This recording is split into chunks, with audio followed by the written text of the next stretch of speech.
We fortunately, between Larry H. Miller Real Estate and Miller Sports Entertainment, we've now gone through two either massive renovations or constructions of facilities, the Delta Center in 2017 and the new ballpark in America First Square. And so we have some talent and experience internally. We will also get an architect engaged.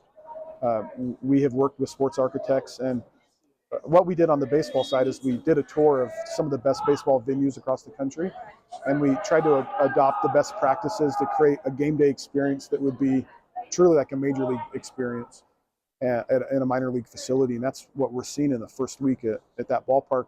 The Delta Center was a similar process. We created the largest club space in the NBA. I remember walking through that with Adam Silver, and he was blown away. And that was kind of the seeds that were planted to host the All-Star game. And so the venue as a place of experience is really important in sports now. It's not just about what takes place on the field. That's first and foremost, but it's about where you can eat before the game. It's where you can park, the ease of the experience, the other amenities that will be added. And so we'll go through a similar process. We will stay here in Sandy. We don't think it would be good stewardship to knock the stadium down or try to go build a new one. No, this is a really strong stadium. The bones are good. We said that about the Delta Center in 2017, but it's true here as well. And so we'll go through that process, and then we'll make the enhancements to improve the game day experience, world-class facilities for the players.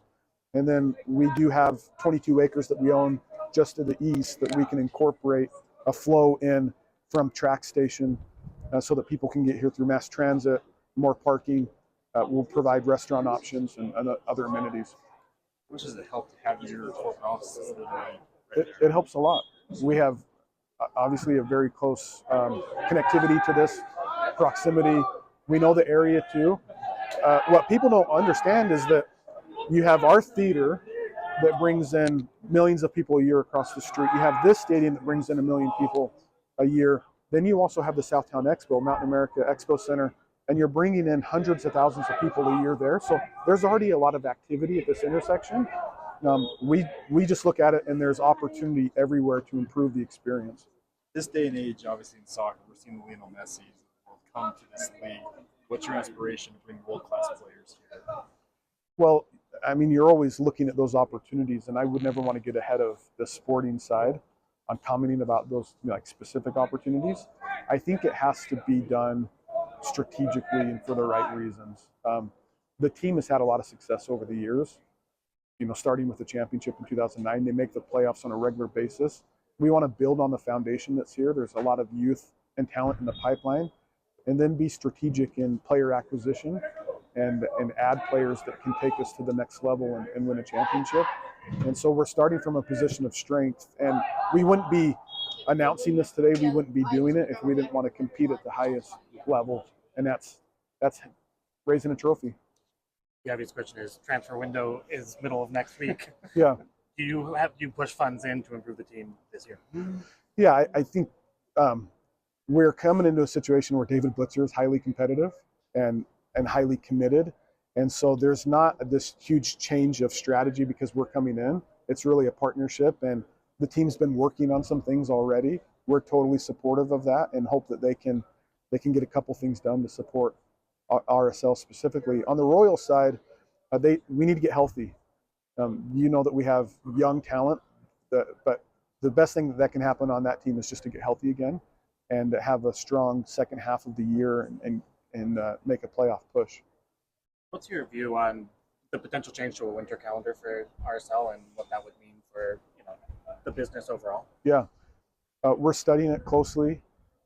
We're coming into conversations that have been taking place. Commissioner Garber is leading that charge.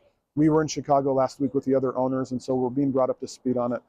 There are a lot of things that make sense about it, and so we're optimistic about what it could mean. One of the things that would be helpful if it does happen is that in this sport, that transfer window right now doesn't line up, and so it's hard on a fan base when you sell a player in the middle of a season. And so for that reason alone, lining it up with the FIFA World Calendar would allow for more seamless player transactions coming and going. And so we like that. We like that it probably creates a more compelling content strategy on the playoff side. And we know in this country that Americans love playoffs. And right now the playoff window is competing against college football and the NFL, and that's a really hard challenge. And so competitively, the lineup of the transfer window, and then to grow the sport here, we think there's a lot to like about it, but would withhold total judgment on it till we learn more. Facility-wise, do you think you could do a winter calendar? No question, here? yeah. There's ways that we can install infrastructure to keep the grass green year-round, and I know that one of the things the commissioner assured us of is that as they've studied it, they think it would impact 2 games for us. So 2 games would be colder weather, and so we wouldn't want to do this if our fans were going to be in winter weather all year. But given that they can mitigate it to 2 games, that we can keep the turf in good condition, we think there's some benefits to like. Okay.